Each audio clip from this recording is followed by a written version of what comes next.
صحیح بخاری حدیث نمبر 36۔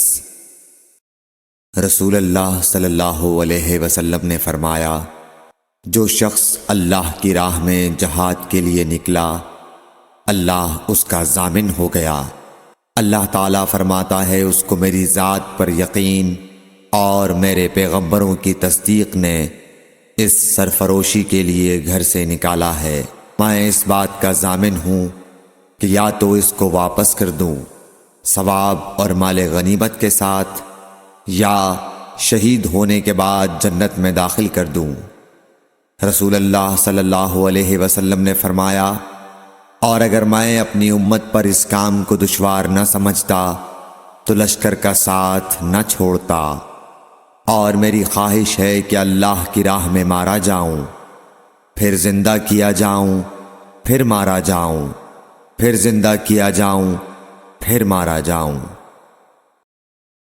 صحیح بخاری حدیث نمبر 37۔ حضرت صلی اللہ علیہ وسلم نے فرمایا، جو کوئی رمضان میں راتوں کو ایمان رکھ کر اور ثواب کے لیے عبادت کرے، اس کے اگلے گناہ بخش دیے جاتے ہیں۔ صحیح بخاری حدیث نمبر 38۔ حضرت صلی اللہ علیہ وسلم نے فرمایا، جس نے رمضان کے روزے ایمان اور خالص نیت کے ساتھ رکھے، اس کے پچھلے گناہ بخش دیے گئے۔ صحیح بخاری حدیث نمبر 39۔ حضرت صلی اللہ علیہ وسلم نے فرمایا، بے شک دین آسان ہے، اور جو شخص دین میں سختی اختیار کرے گا تو دین اس پر غالب آ جائے گا اور اس کی سختی نہ چل سکے گی۔ بس اس لیے اپنے عمل میں پختگی اختیار کرو، اور جہاں تک ممکن ہو میانہ روی برتو، اور خوش ہو جاؤ کہ اس طرز عمل سے تم کو دارین کے فوائد حاصل ہوں گے، اور صبح اور دوپہر اور شام اور کسی قدر رات میں عبادت سے مدد حاصل کرو۔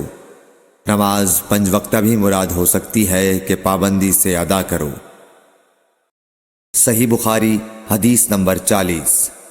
رسول اللہ صلی اللہ علیہ وسلم جب مدینہ تشریف لائے تو پہلے اپنی نانہال اترے جو انصار تھے، اور وہاں آپ نے 16 یا 17 ماہ بیت المقدس کی طرف منہ کر کے نماز پڑھی، اور آپ کی خواہش تھی کہ آپ کا قبلہ بیت اللہ کی طرف ہو۔ جب بیت اللہ کی طرف نماز پڑھنے کا حکم ہو گیا تو سب سے پہلی نماز جو آپ نے بیت اللہ کی طرف پڑھی عصر کی نماز تھی۔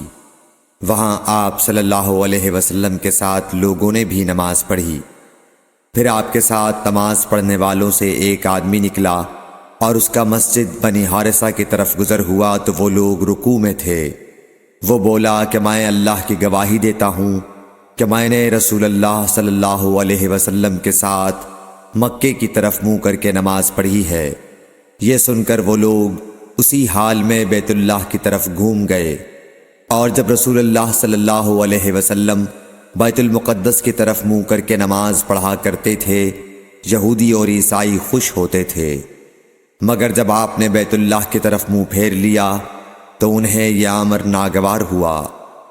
زہیر ایک راوی کہتے ہیں کہ ہم سے ابو اسحاق نے برا سے یہ حدیث بھی نقل کی ہے کہ قبلہ کی تبدیلی سے پہلے کچھ مسلمان انتقال کر چکے تھے، تو ہمیں یہ معلوم نہ ہو سکا کہ ان کی نمازوں کے بارے میں کیا کہیں۔ تب اللہ نے یہ آیت نازل کی، وَمَا كَانَ اللَّهُ لِيُضِيعَ إِيمَانَكُمْ، سورہ بقرہ آیت نمبر 143۔